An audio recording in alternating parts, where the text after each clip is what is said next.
Hello दोस्तों, स्वागत है आपका। एक ऐसा सरकारी फैसला जिसने हमारे देश का इतिहास बदल दिया। साल था 1909। कानून का नाम था मार्ले मिंटो सुधार।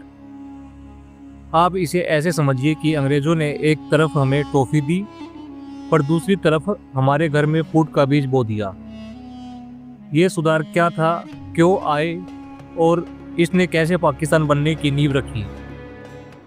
आइए 5 मिनट में पूरी बात समझते हैं। पहले बात करते हैं कि अंग्रेजों को ये सुधार क्यों लाना पड़ा। 1909 में भारत में दो बड़ी बातें हो रही थी।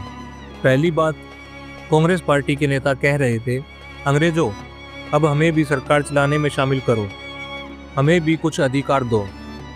और दूसरी बात, 1906 में मुस्लिम लीग नाम की एक नई पार्टी बनी थी। इस पार्टी के नेताओं ने लॉर्ड मिंटो से एक खास मांग की, हमें चुनाव में अलग से सीट चाहिए और हमें वोट देने का अधिकार सिर्फ हमारे लोगों को होना चाहिए। अंग्रेज बहुत चालाक थे।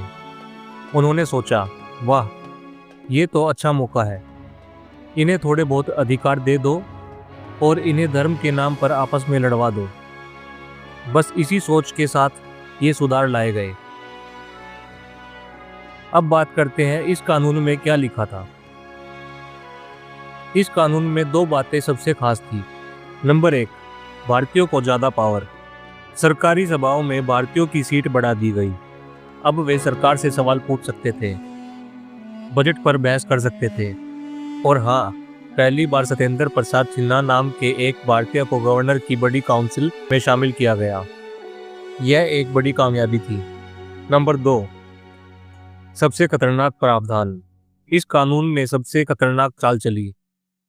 इसने मुसलमानों को अलग से चुनाव लड़ने और वोट देने का अधिकार दिया। इसका मतलब था कि जिस सीट पर मुस्लिम उम्मीदवार खड़ा होगा उसे वोट सिर्फ मुस्लिम लोग ही देंगे, हिंदू लोग नहीं दे सकते। इससे क्या हुआ? नेता सिर्फ अपने धर्म के लोगों के बारे में सोचने लगे। लॉर्ड मिंटो ने यह बीज बोया, इसीलिए उन्हें सांप्रदायिक चुनाव का जनक भी कहते हैं। अब बात करते हैं कि इनके नतीजे और इनका सच क्या था।